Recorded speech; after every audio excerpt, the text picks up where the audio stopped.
मुझे इन्फॉर्म कर दें चैट बॉक्स में। और मैं ऑडिबल हूँ कि नहीं ये भी। ओके, अर्शद आप एवरीवन पे मैसेज किया करें, क्योंकि जो आपकी जितनी भी क्वेरीज वगैरह होती हैं वो आपको एहसन हैंडल करेंगे, तो मैं ओनली टीच करूँगा। ओके ओके, इस पर थैंक यू। ओके, हम बात कर रहे थे कंप्यूटर लैंग्वेज की। तो मैंने बात की दो तरह की लैंग्वेज होती हैं, लो लेवल लैंग्वेज जो मशीन लैंग्वेज होती है 01 की फॉर्म में होती है और कंप्यूटर इसी लैंग्वेज को समझता है, और दूसरी लैंग्वेज होती है हाई लेवल लैंग्वेज जो कि हम ह्यूमंस लिखते हैं कंप्यूटर, क्योंकि हमें तो 01 की लैंग्वेज नहीं आती, तो हम वो हाई लेवल लिखते हैं, फिर उस हाई लेवल लैंग्वेज को हम कन्वर्ट करते हैं मशीन लैंग्वेज के अंदर। और जो कन्वर्टर जो हम यूज़ करते हैं उसको कहते हैं हम कंपाइलर और इंटरप्रेटर। ठीक है, इंटरप्रेटर। लेकिन ओल्ड टाइम्स में इसको क्या कहा जाता था, असेंबलर। ठीक है, लेकिन जैसे जैसे वक्त गुजरा तो इसका नाम असेंबलर से चेंज होकर कंपाइलर रख दिया गया। ठीक है, अब ट्रांसलेटर्स दो तरह के होते हैं, एक होता है कंपाइलर और एक होता है इंटरप्रेटर। ठीक है, अब कंपाइलर क्या करते हैं, जो भी आप अपना कोड लिखते हैं, जो भी आप अपनी इंस्ट्रक्शंस लिखते हैं उसको ओवरऑल रीड करता है। यानी कि आपने पूरा प्रोग्राम लिख लिया, तो पूरा प्रोग्राम लिखने के बाद कंपाइलर क्या करता है, उस पूरे प्रोग्राम को कलेक्टिवली रीड आउट करता है और उसके मुताबिक एक्शन परफॉर्म करता है। लेकिन इंटरप्रेटर क्या करता है कि आपने जितना भी कोड लिखा, 10 लाइनों का कोड लिखा, 20 लाइनों का कोड लिखा, 10,000 लाइनों का लिखा, वो उसको क्या करता है, वो लाइन बाय लाइन रीड करता है। ओके, तो जब हम माइक्रोसॉफ्ट विजुअल स्टूडियो पे काम करेंगे तो मैं आपको प्रैक्टिकली इसका बताऊंगा कंपाइलर क्या होता है, इंटरप्रेटर क्या होता है। ओके ओके, उसके बाद आता है ऑब्जेक्ट प्रोग्राम के। ऑब्जेक्ट प्रोग्राम क्या होता है, ठीक है, जब भी हम किसी हाई लैंग्वेज जो होती है जो कि ह्यूमन अंडरस्टैंडेबल होती है उसको लो लैंग्वेज यानी कि मशीन लैंग्वेज में कन्वर्ट करते हैं, तो इस प्रोसेस को कहते हैं ऑब्जेक्ट प्रोग्राम। ओके, तो ये ऑब्जेक्ट प्रोग्राम सिर्फ और सिर्फ इसको कंप्यूटर ये आपका जो कंप्यूटर होता है, आपका सिस्टम होता है, ये इसको अंडरस्टैंड करता है, क्योंकि हमने जो अपनी हाई लैंग्वेज होती है उसको मशीन लैंग्वेज में कन्वर्ट कर दिया जाता है। असेंबलर क्या है, असेंबलर देखें बेसिकली क्या है कि आपका एक ट्रांसलेटर है, इसको आज के इस मॉडर्न एरा के अंदर कहा जाता है कंपाइलर, और या फिर इसको एक और भी इसकी टाइप होती है इंटरप्रेटर। ठीक है, लेकिन इसको ओल्ड टाइम से असेंबलर कहा जाता है, कि जो बेसिकली आपकी हाई लैंग्वेज होती है उसको लो लैंग्वेज यानी कि मशीन लैंग्वेज में कन्वर्ट करता है। जो चीज़ कन्वर्ट करती है, जो ट्रांसलेटर इस चीज़ को कन्वर्ट करता है उसको कहते थे असेंबलर। ओके, लेकिन आज के इस मॉडर्न एरा के अंदर इसको कंपाइलर कहते हैं। कंपाइलर क्या करता है, आपके पूरे पूरे कोड को ओवरऑल रीड करता है, और इंटरप्रेटर क्या करता है, लाइन बाय लाइन इसको रीड करता है। ठीक है, और एक चीज़ होगी ऑब्जेक्ट प्रोग्राम। ऑब्जेक्ट प्रोग्राम क्या करता है कि आपकी हाई लेवल लैंग्वेज को लो लेवल लैंग्वेज में कन्वर्ट करता है, और जो सोर्स प्रोग्राम होता है, सोर्स प्रोग्राम क्या करता है, ये आपकी लो लेवल लैंग्वेज को हाई लेवल लैंग्वेज में कन्वर्ट करता है। ठीक है, जो कि ह्यूमन अंडरस्टैंडेबल होती है। ओके, ऐसे kindly answer them. Okay, kindly 2 or 3 people are questioning, kindly answer them। तो क्या कहता है, ऑब्जेक्ट प्रोग्राम आपके हाई लेवल लैंग्वेज को लो लेवल में कन्वर्ट करता है, और जो सोर्स प्रोग्राम होता है ये लो लेवल को हाई लेवल में कन्वर्ट करता है। ठीक है,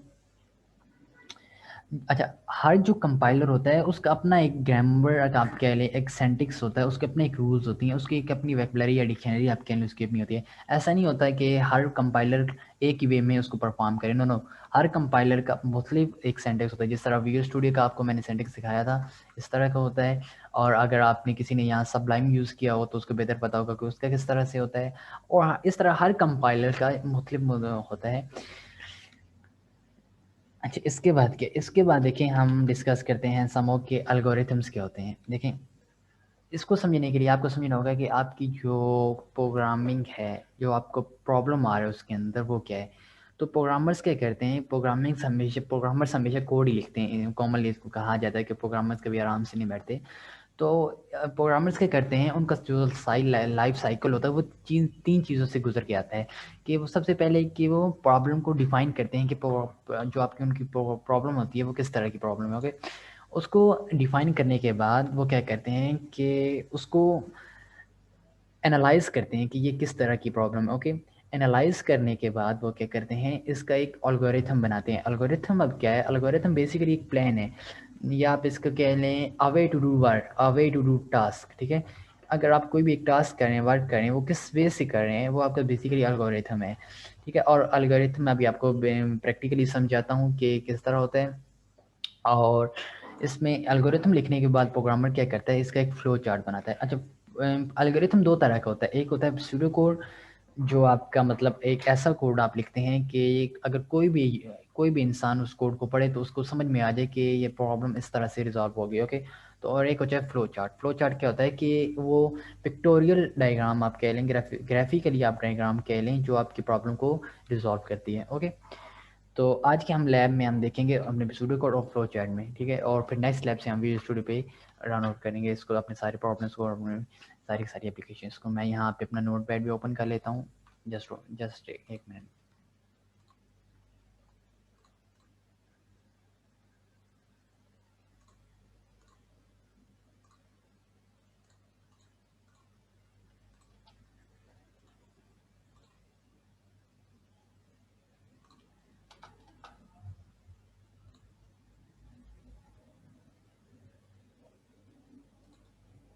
यस यस, ये सूडो नहीं है, ये सूडो कोड। इसके स्पेलिंग में आपको बता दें, इसका मतलब आपने शायद कभी पहले सुना हो कि इसका मतलब होता है कि एक ऐसा कोड, झूठा कोड आप इसको कह लें।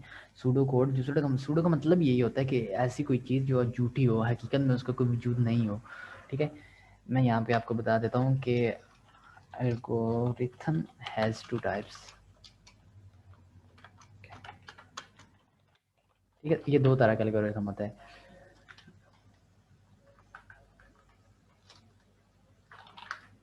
एक होता है आपका सूडो कोड,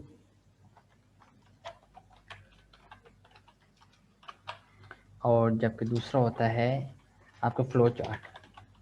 एल्गोरिथम क्या करता है कि आप अपनी प्रॉब्लम को सॉल्व करने से पहले एक उसको वे देते हैं कि अगर कोई भी सूडो कोड आपका पढ़े तो उसको पता लग जाए कि आपकी किस तरह की प्रॉब्लम है और किस तरह रिजॉल्व होगी। और फ्लो चार्ट क्या होता है कि आपकी उसी की प्रॉब्लम की एक पिक्टोरियल रिप्रेजेंटेशन होती है, वो पिक्चर्स की फॉर्म में, कि कोई भी उन पिक्चर्स को देखो तो उसको समझ में आ जाए कि आपकी जो प्रॉब्लम है वो इस तरह की है और उसका इस तरह रेजोल्यूशन होगा। ओके, हम यहाँ पे एक एग्जांपल ले लेते हैं, जस्ट लाइक आइंस्टाइन की फेमस थ्योरी ऑफ रिलेटिविटी की is equal to M C square का। ओके, यहाँ पे मैं स्केयर की जगह 2 लिख देता हूँ। ओके, आई होप आप सबको नज़र आ रहा होगा। मैं इसको थोड़ा सा आगे भी कर देता हूँ।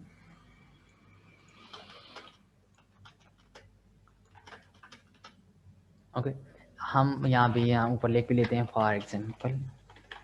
ओके, और इसको हम थोड़ा सा इधर आगे कर लेते हैं ताकि आप सब लोगों को विजिबल आसानी से हो जाए। ओके ओके, मे बी अब आपको सही से नज़र आ रहा होगा। मैंने इसको थोड़ा सा जूम भी कर दिए। ओके, अब यहाँ पे हम क्या लिखते हैं, अपना इसका सूडो कोड लिखते हैं इस एग्जांपल का।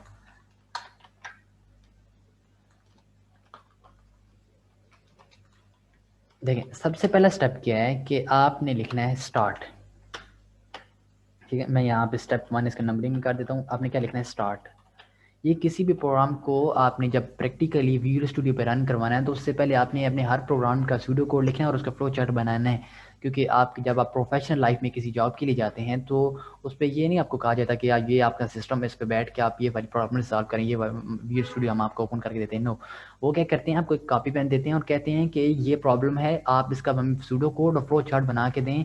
अगर वो आप सही से बना लेते हैं तो तब आपको प्रैक्टिकली कहते हैं कि ठीक है, अब आप कंप्यूटर पे इसको रन आउट कर सकते हैं, या वो आपको बस अगर आपको सूडो कोड और फ्लो चार्ट ठीक है तो आपको एलिजिबल कर लेते हैं इंटरव्यू के लिए। ओके, अच्छा, स्टेप 1 है, आपने क्या करना है, स्टार्ट लिखना है।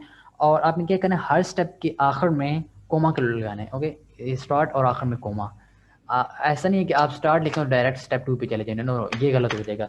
ये एक रूल होता है प्रोग्रामिंग लैंग्वेज का कि आप जब भी आप सूडो कोड लिखते हैं तो इन द एंड जब भी आपका स्टेप होता है उसके आखिर में आप कोमा यूज़ करते हैं।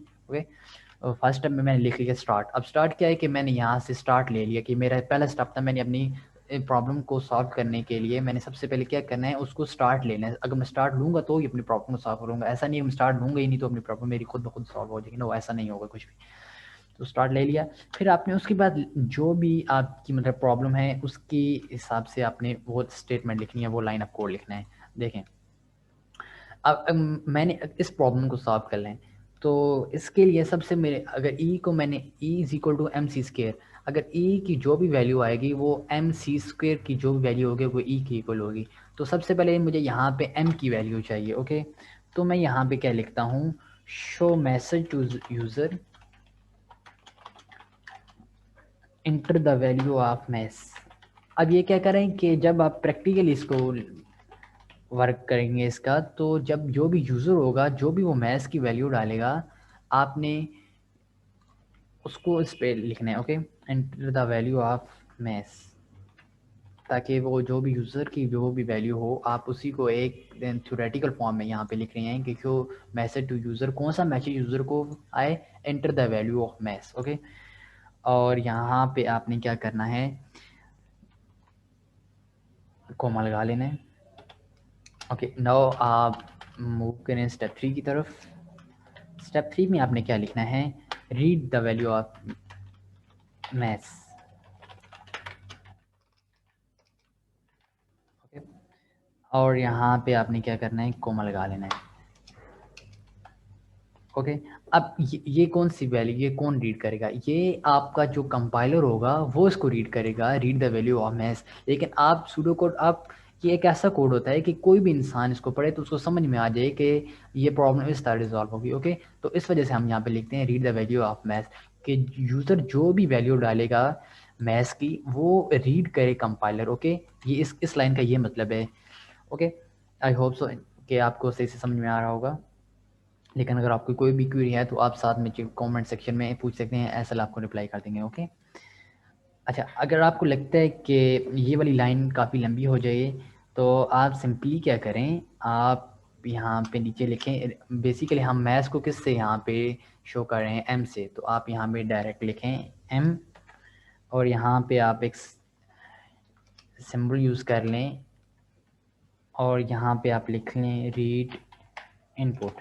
ओके, और या अगर आप रीड इनपुट, और इनपुट यहाँ पे क्या है, मैथ्स वैल्यू, जो भी आपका इनपुट होगा आप वो उसको यहाँ पे लिख लें। अब यहाँ पे आप वो सिंबल यूज़ कर सकते हैं, यहाँ पे मेरे पास वो नहीं है पेंट पर, हम आपको दिखा दें, मैं यहाँ पे पेंट पे आपको दिखा भी देता हूँ आपने कौन सा सिंबल यूज़ करना है।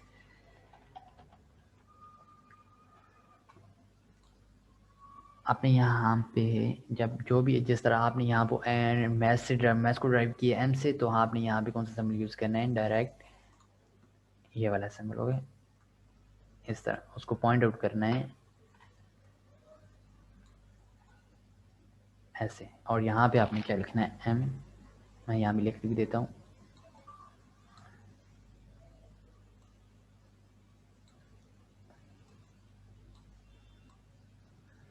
यहाँ पे आपने क्या करना है, एम लिख लेना। ओके, ये बस मान ही गया ऐसे ही, लेकिन बिलफर्ज आपको समझ में आ गई होगी नोट पैड पे। आपने यहाँ पे क्या करना है, एम लिखना है, जो भी आपकी जिस चीज़ के लिए आप इसको रिजॉल्व कर रहे हैं, और यहाँ पे ये वो वाला सिंबल लगाना है। लेकिन अगर आप वो वाला ये वाली लाइन नहीं लिखना चाहते तो आप ये वाली डायरेक्ट लाइन लिख सकते हैं। ओके, और मैं यहाँ पे लिख भी देता हूँ, और लेकिन मैं आपको प्रेफर करूँगा, रिकमेंड करूँगा कि आप ये वाली लाइन लिखें, ये आपके लिए आसान रहेगा। लेकिन अगर आप इन शॉर्ट टाइम में यूज़ कर रहे हैं तो आप ये वाली लाइन लिख सकते हैं, और यहाँ पे आपने आखिर में क्या करना है, कोमा लगा देना है। ओके,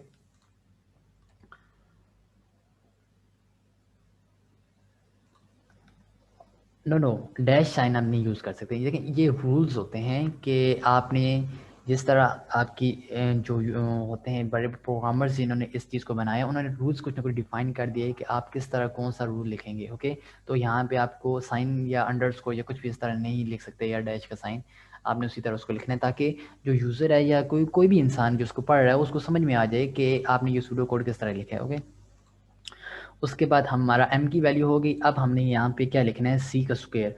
तो यहाँ पे आपने स्टेप 4 में लिखना है show message to user,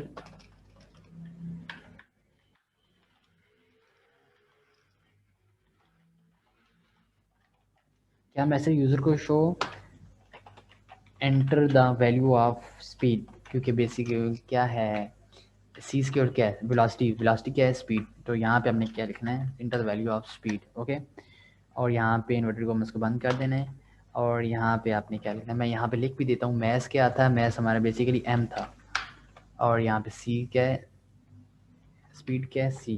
okay, और यहाँ पे आपने फिर इन्वर्टेड आगे कॉमा एंड देन में यूज़ कर लेना है। ओके, और फिर वही वाली बात है, अगर आप ये वाली लाइन नहीं लिखना चाहते तो आप सिंपली इसको अभी करें, इसको यहाँ पे रखें, और ये वहाँ पे m था तो मैं यहाँ इसको c कर लेता हूँ। ओके, ये हो गई। ओके, काइंडली म्यूट कर लें आप, Ahmad Raza. Okay, thank you Ahmad.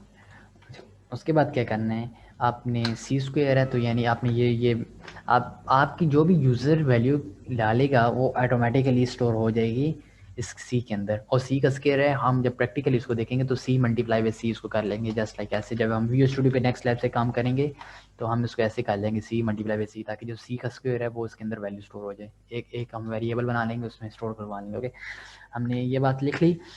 तो आप यहाँ क्या कहते हैं, जब सूडो कोड लिखते हैं आप दोबारा भी ये बात लिख लें, क्योंकि सी स्क्वायर है तो आप इस लाइन को दोबारा पे यहाँ पे प्रिंट आउट करवा लें कि क्यों मैसेज टू। अब भी देखें, ये हमने एक मतलब तो लिख लिया, तो हमें इसकी ज़रूरत क्यों पड़ी, क्वेश्चन ये भी आ सकता है।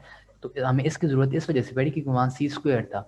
लेकिन जब आप प्रैक्टिकली करते हैं तो बस आप एक वेरिएबल डिक्लेयर करते हैं और उसको सी मल्टीप्लाई बाई सी करते हैं, जो भी आपका होता है, तो उस एक वेरिएबल के अंदर आपकी वैल्यू स्टोर हो जाती है। ओके, तो यहाँ पे आगे अब 6 स्टेप में क्या करना है, लिखना है परफॉर्म कैलकुलेट, लिख लेना है।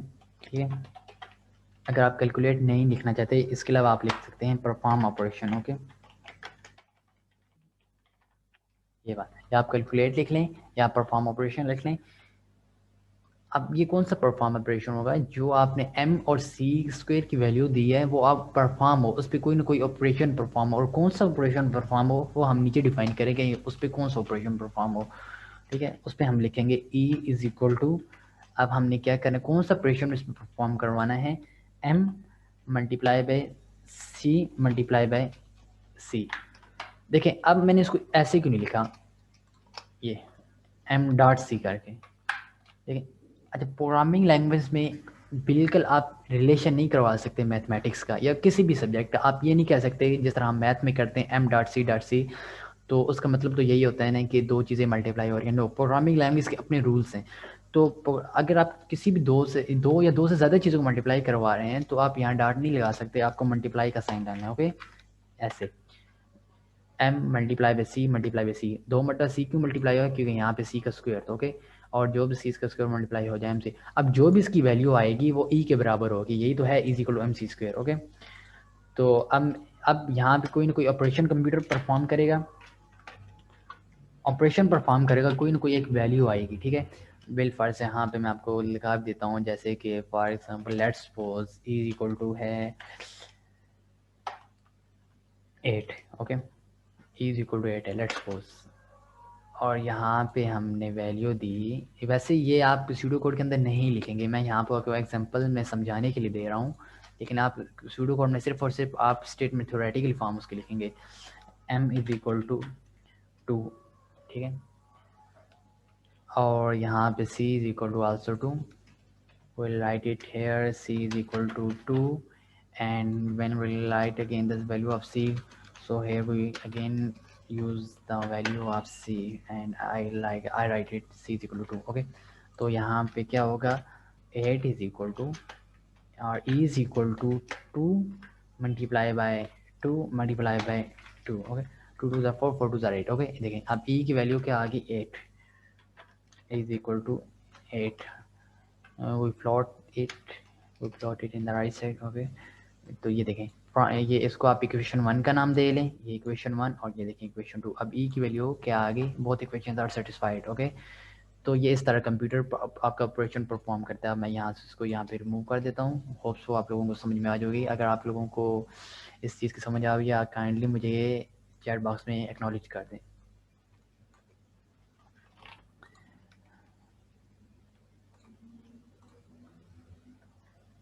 आप लोगों को ये बात समझ में ही नहीं है, अगर आगे तो काइंडली मुझे चैट बॉक्स में एक्नॉलेज कर दें। ओके,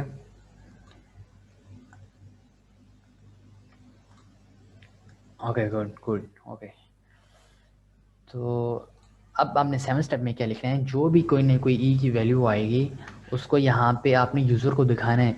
तो वो वैल्यू यूज़र को दिखाने के लिए आपने क्या लिखना है, show the value of E to user. User कौन होगा, जो उस प्रोग्राम को हैंडल कर रहा होगा, जो उस प्रोग्राम को देख रहा होगा, जो उस प्रोग्राम को फेस कर रहा होगा। ओके, अब जो भी यहाँ पे ई की वैल्यू आई है वो प्रोग्राम उसकी वैल्यू ई वो यूज़र को दिखाए। ठीक है, अब यहाँ पे और क्या करना है, जो भी वो वैल्यू आएगी अब वो बैक एंड पे होगी, वो अभी तक प्रिंट नहीं होगी, वो कंप्यूटर के किसी न किसी हिस्से में जाके स्टोर हो जाएगी ऑटोमेटिकली, लेकिन वो अभी तक प्रिंट नहीं होगी। तो हम उसको प्रिंट करवाने के लिए अपना स्टेप लिखेंगे 8, प्रिंट द वैल्यू ऑफ ई। ठीक है, प्रिंट द वैल्यू ऑफ ई। ठीक है, आप ये प्रिंट हो गई, और ये हमने ऊपर लिख दिया कि वो जो वैल्यू प्रिंट हो गया वो यूज़र को शो हो जाए। ओके, और यहाँ पे आप जब आपका प्रोग्राम एंड हो गया, यूज़र को वो वैल्यू मिल गई ई की, और यहाँ पे आप सिंपली लिखते हैं एंड। ठीक है, और यहाँ पे अच्छा एंड लिखते हैं या स्टॉप लिखते हैं, दोनों की एक बात है, कोई इससे फ़र्क नहीं पड़ता। अब देखिए, अब हम सब स्टेप्स में क्या करते आते हैं, use comma from one step still in the 8th step we use comma. But आपने एंड जो आपका लास्ट स्टेप होगा एंड वाला, उसमें आपने क्या करना है, फुल स्टॉप लगाना है, ना कि आपने कोमा लगाना है। ओके, आपने यहाँ पे सिंपली इसको क्या करना है, स्टॉप लगा दिया। तो यहाँ पे आपका सूडो कोड मुकम्मल हो गया इस इक्वेशन का, इस प्रॉब्लम का, is equal to MC square. मैं आपको फिर से इन शॉर्ट ब्रीफली इसको आपको रिवाइज करवा देता हूँ। सबसे पहले स्टेप में हमने क्या करना है, स्टार्ट लेना है, और उसके हर स्टेप क्या करना है, आपने कोमा लगाना है, क्योंकि ये एक रूल बनाया गया है कि जब भी आप सूडो कोड लिखेंगे आपने कोमा लगाना है। ठीक है, स्टार्ट ले लिया, उसके बाद आपका पहला वेरिएबल क्या है, m है, तो आपने लिखना है शो वैल्यू टू यूज़र। कौन सी वैल्यू, वैल्यू ऑफ मैथ्स। ठीक है, वो यूज़र को शो हो जाए। अगर आप ये वाली स्टेटमेंट नहीं लिखना चाहते तो आप इसकी जगह ये वाली स्टेटमेंट भी लिख सकते हैं। ओके, ओके, उसके बाद आपने एक सी है, तो सी 2 टाइम्स है, तो आपने 2 मरतबा ये वाला मैसेज लिख दिया, show the value to user enter value of speed. तो और अगर आप इसकी जगह नहीं लिखना चाहते ये, तो यहाँ पे मैंने सॉरी और नहीं लिखा, तो आप यहाँ क्या करें, ये वाला मैसेज भी लिख सकते हैं। ओके, 5 स्टेप हो गए। उसके बाद आपने m की वैल्यू भी दे दी, c की वैल्यू भी दे दी। अब आपने क्या करना है, इस पर ऑपरेशन कोई कोई परफॉर्म करवाना है, मल्टीप्लाई करवाना है, प्लस करवाना है, डिवाइड करवाना है, जो भी अपने ऑपरेशन परफॉर्म करवाना है वो वाला ऑपरेशन आपने यहाँ कंप्यूटर को बता देना है कि ये वाला ऑपरेशन परफॉर्म करो। ठीक है, अब कंप्यूटर क्या करेगा आपके बैक एंड पे, अगर आपने यहाँ मल्टीप्लाई का साइन यूज़ किया है तो इन तीनों वेरिएबल्स को मल्टीप्लाई करेगा, और कोई ना एक जो भी उनकी वैल्यू आएगी उसको स्टोर करवा लेगा किसी बैक एंड पे। ठीक है, अब वो वाली वैल्यू अभी आप यूज़र को नज़र नहीं आ रही, तो वो हम यहाँ लिखेंगे वो वाली वैल्यू जो इनके आंसर से आई है, वो वाली वैल्यू यूज़र को दिखाओ, और उस वैल्यू को प्रिंट करवा दो यूज़र के सामने। तो फिर वहाँ पे आप उसके बाद आपका प्रोग्राम एंड हो जाएगा, आपकी प्रॉब्लम रिजॉल्व होगी। ओके, होप सो आपको सूडो कोड की समझ में आ गई होगी कि सूडो कोड क्या है और किस तरह वर्क करता है और किस तरह हमने इसको राइट आउट करना है। ठीक है, अब हम यहाँ पे लिख लेते हैं अपनी फ्लो चार्ट को, कि फ्लो चार्ट किस तरह करना है। Okay, I think it would be better कि मैं इसको आपको माइक्रोसॉफ्ट वर्ड पे समझाऊँ, क्योंकि यहाँ पे आपको मे बी थोड़ी सी दुश्वारी का सामना करना पड़ सकता है। मैं यहाँ पे एक वर्ड की फाइल बना लेता हूँ।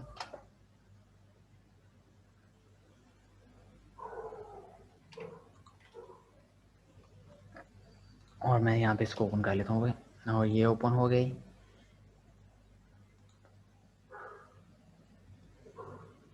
ओके, देखें, फर्स्ट ऑफ ऑल हमने क्या करना है, सूडो कोड लिखने के लिए बिल्कुल जो आपने जो सूडो कोड लिखा है उसी को आप पिक्टोरियल डायग्राम में जब आप ड्रा करेंगे तो वो हो जाएगा आपका फ्लो चार्ट।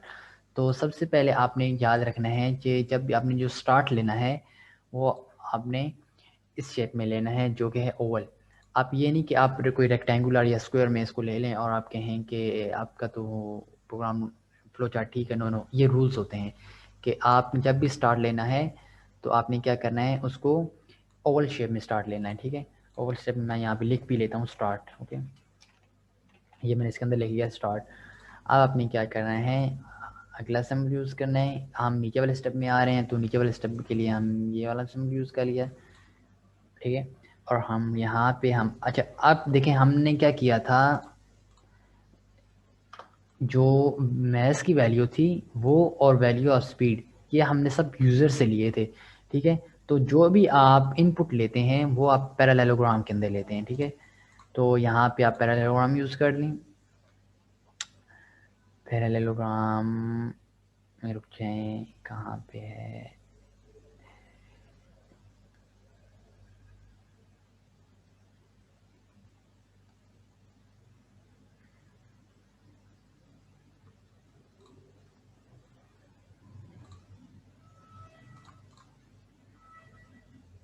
ये रहे। ठीक है, आप यहाँ पे इसको पैरेललोग्राम को यूज़ कर लें।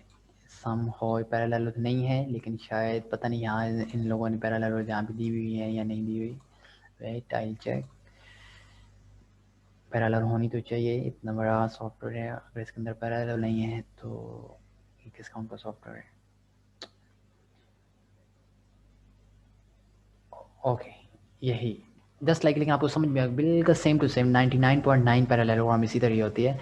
तो आपने यहाँ पे क्या पैरेललोग्राम के अंदर क्या लिखना है कि अब आप ये वहाँ पे सबसे पहले मैथ्स की वैल्यू ले रहे थे, आपने ले लेना है रीड एम, या एम लिख लें या मैथ्स लिख लें, जो भी आप ले लेना है। ठीक है, मैं इसको थोड़ा छोटा भी कर लेता हूँ, ये हो गया। ठीक है, और फिर आप नेक्स्ट स्टेप में आपने क्या किया था, आपने सी की वैल्यू ली थी यूज़र से, तो आपने नीचे वाले स्टेप पे आ जाना फिर, और यहाँ पे अगेन पैरेललोग्राम यूज़ कर लेनी है।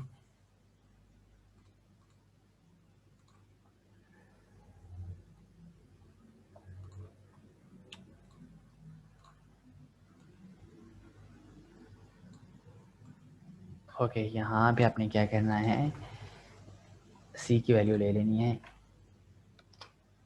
इसके अंदर, क्योंकि आपने एम के बाद कौन सी वैल्यू ली थी, सी की।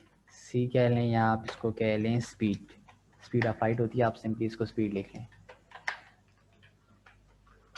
ठीक है, स्पीड हो गया। आपने अब क्या करना है, आपने वैल्यू ऑफ एम भी ले ली, वैल्यू ऑफ सी भी ले ली, अब इस पर कोई ना कोई ऑपरेशन परफॉर्म करवाना है। ठीक है, तो ऑपरेशन परफॉर्म करवाने के लिए कोई भी ऑपरेशन जो भी आप परफॉर्म करते हैं अपने टास्क में, अपने उसमें एक्शन में, तो उसके लिए आप रेक्टेंगुलर जो होती है डायग्राम उसको यूज़ करते हैं, रेक्टेंगल को। तो यहाँ पे मैं रेक्टेंगल ले लेता हूँ एक, और यहाँ पे मैं इसको ले लेता हूँ कि हम इससे नीचे वाले स्टेप में आ गए हैं। ओके, चैट में कौन क्या कह रहा है, थर्ड सेक्शन में, और मैंने एडमिट कर दिया सबको। और यहाँ पे मैंने क्या किया कि इसको ले लिया रेक्टेंगल को, और रेक्टेंगल में हम क्या करेंगे, अपना सारा ऑपरेशन परफॉर्म करवाएंगे। ठीक है, या आप इसको कह लेंगे प्रोसेसिंग बॉक्स, आप इसको प्रोसेसिंग बॉक्स भी कह सकते हैं। और यहाँ पे मैं लिख देता हूँ E is equal to M multiply by C multiply by C. Okay, ये हमारा ये वाला ऑपरेशन परफॉर्म। ओके, अब मैं क्या चाहता हूँ कि जो वाला ये वाला मेरा ऑपरेशन परफॉर्म हो, ये यहाँ पे क्या हो जाए, प्रिंट हो जाए। तो देखिए अब मैं दोबारा से प्रिंट करवा रहा हूँ, यानी कि जब भी आप इनपुट लेते हैं वो भी आप पैरेललोग्राम के अंदर लेते हैं, अगर आप आउटपुट लेते हैं वो भी पैरेललोग्राम के अंदर लेते हैं। ठीक है, तो यहाँ पे आपने अगेन क्या करना है, पैरेललोग्राम यूज़ कर लेनी है, ये रही। और यहाँ पे आपने क्या लिख लेना है, प्रिंट ई।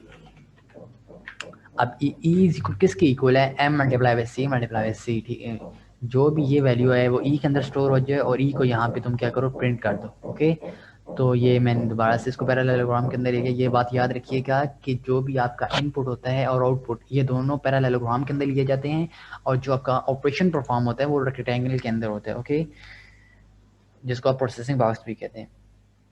और यहाँ पे आपका प्रोग्राम हो गया एंड, और आपने स्टार्ट भी ओवल में लिया था और एंड भी ओवल में लेना है।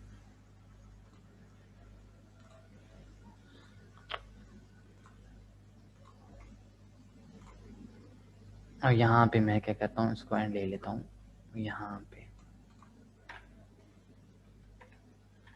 ओके, ये मैंने यहाँ पे एंड ले लिया।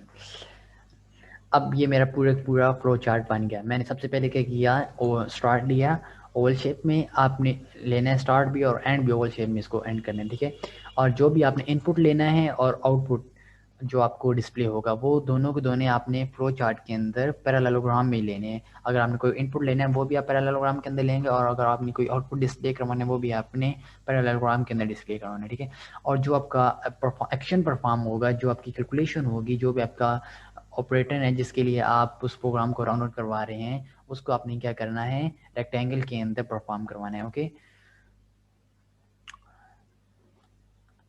ओके ऐसा ओके,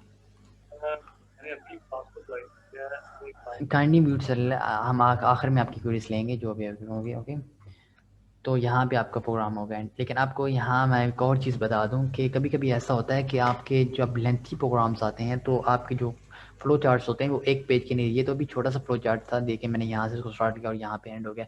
और कभी कभी ऐसा होता है कि आपके जो फ्लो चार्ट्स होते हैं एक पेज, दो पेज, तीन पेज के फ्लो चार्ट आ जाते हैं। ठीक है, तो तब इस सूरत में क्या होता है कि जब आप एक पेज से दूसरे पेज के अंदर मूव करते हैं, लाइक मैं यहाँ पे इसको मूव करवा लेता हूँ, यहाँ हो गया, यहाँ से मैं इसको क्या करता हूँ, एक नए पेज पे आ जाता हूँ।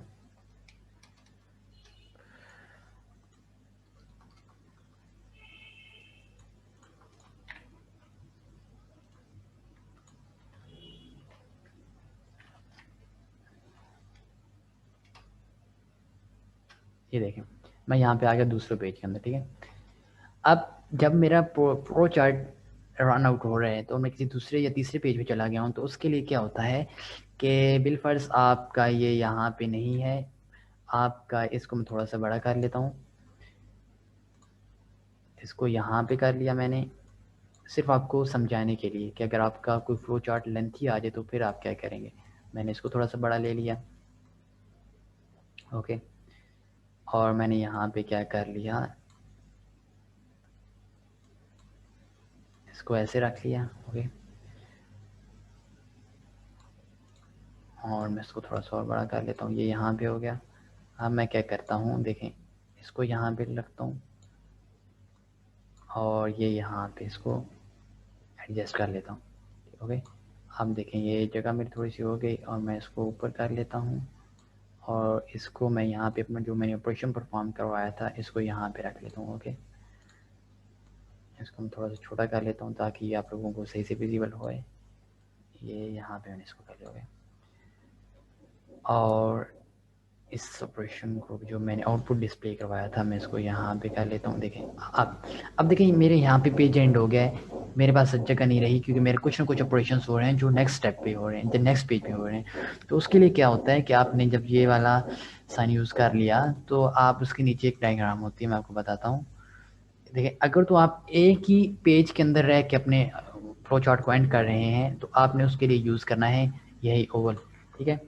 आपने यहाँ पे क्या करना है, ओवल को यूज़ करना है, ओवल को यूज़ कर लिया और यहाँ पे कोई आपने एक अंदर वर्ड लिख देना है। बिल फर्स्ट मैं यहाँ एच लिख देता हूँ, एच लिख लिया मैंने, और फिर आपने दोबारा से वही वाला आपने सिंबल यूज़ करना है, आप इस तरफ ले लें बिल फर्स्ट मैं इधर से, ठीक है। और यहाँ पे आप अपना वो वाला ऑपरेशन परफॉर्म करवा लें, जो भी आपका ऑपरेशन परफॉर्म करवाना है, डिस्प्ले लेना है, इनपुट लेना है, आउटपुट लेना है, ओके। और फिर आप यहाँ से वापस इसको ऊपर चले जाएँ, ओके। मैं यहाँ से इसको ऊपर कर लेता हूँ ऐसे और यहाँ पे इसको ये एंड कर लिया। ये तो होता है कि आप उसी पेज के अंदर रह के अपने फ्लो चार्ट को एंड करें, लेकिन कभी कभी ऐसा होता है जैसे मैं पहले बता चुका हूँ कि हमारा जो कोड होता है वो बहुत लेंथी कोड होता है, बहुत लेंथी कोड होता है, ठीक है। 2 पेज का हो सकता है, 3 पेज का हो सकता है। तो उसको हैंडल आउट करने के लिए हम लोग क्या करते हैं कि हम अपने जो फ्लो चार्ट होता है उसको 2 और 3 पेज में उसको डिवाइड कर लेते हैं, ओके। तो उसके लिए क्या होता है कि मैं आपको बता देता हूँ कि अगर नेक्स्ट पेज में आपने करना है तो उसके लिए भी क्या है, उसके लिए यहाँ आप ओवल नहीं यूज़ करेंगे, इसको मैं डिलीट कर देता हूँ, इसको भी डिलीट कर देता हूँ, ठीक है। आपने ये वाला साइन यूज़ कर लिया, इसके नीचे अब आपने कौन सी शेप यूज़ करी है मैं आपको बताता हूँ। उसके नीचे आपने यूज़ करना है, यहाँ पे होगी, रुकिए मैं आपको बताता हूँ। असल में माइक्रोसॉफ्ट में इतनी शेप्स भी नहीं है ना कि मैं आपको ब्रीफली इसका हैंडल आउट दे देता हूँ। यहाँ पे ये रही, ये देखें, ये समहाउ ये ऐसी होती तो नहीं, लेकिन मैं आपको बता देता हूँ इससे रिलेटेड होती है। ये मिल गई, ये one, this one, this one, sorry. आपने ये करना है, यहाँ पे इसको यूज़ करना है, ओके। और यहाँ पे इसके अंदर कोई एक नाम लिख लेना है कि जैसे बिल फर्स्ट में अपने हबीब मेरा नाम है तो मैं यहाँ पे एच यूज़ कर लिया मैंने, ओके।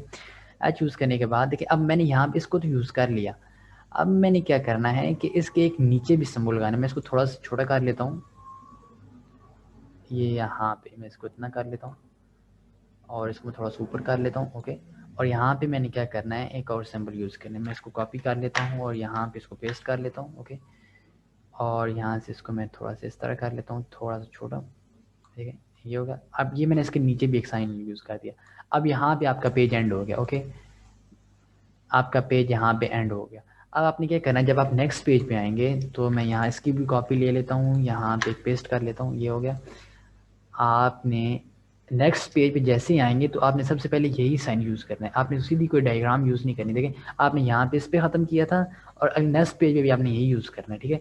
फिर जब आप नेक्स्ट पे इसको यूज़ कर चुके होंगे तो उसके बाद आपने अपना जो रेक्टेंगल है उसको यूज़ करना है, जो भी आपने ऑपरेशन परफॉर्म करना है। मेरा तो यहाँ पे ऑपरेशन परफॉर्म करने वाला आ गया, लेकिन अगर आपका पैरेललोग्राम आता है या कोई भी आपकी ओवल आता है, कोई भी शेप आती है तो आप वो वाली यूज़ करें। तो फिर यहाँ पे मैं इसको भी आप कर लेता हूँ सीधा, ये हो गया।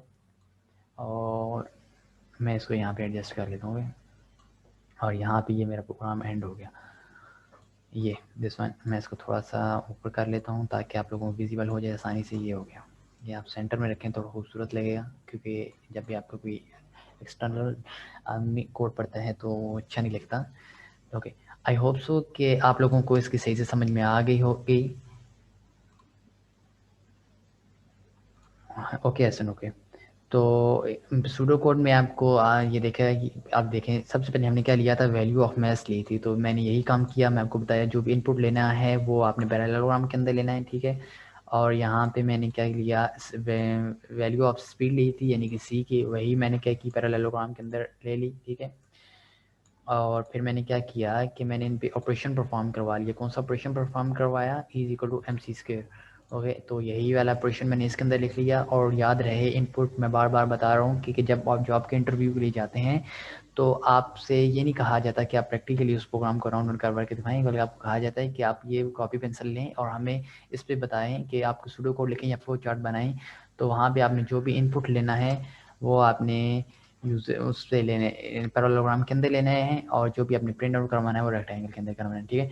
और अगर आप एक ही पेज के अंदर फ्लो चार्ट को एंड करना है तो आप ओवल यूज़ करें और वहीं पे उसी पेज के अंदर अपने फ्लो चार्ट को एंड करवा दें। लेकिन अगर आप नेक्स्ट पेज में मूव कर रहे हैं तो उसके लिए ये वाला सिंबल यूज़ करना है आपने, ओके। और फिर आपने नेक्स्ट स्टेप में इसको एंड नेक्स्ट पेज पे इसको एंड करवा देना, ओके। और इस मैं आपको इसका नाम भी बता देता हूँ, इसका नाम है ये, क्या नाम है इसका, ऑफ पेज कनेक्टर इसको बोलते हैं, ओके। इसको ऑफ पेज कनेक्टर बोलते हैं कि अगर आपने ओवल को आप ऑन पेज कनेक्टर भी कह सकते हैं क्योंकि आप उसी पेज पे इसको एंड करवा रहे हैं और ऑफ पेज पे आप इसको एंड करवा रहे हैं।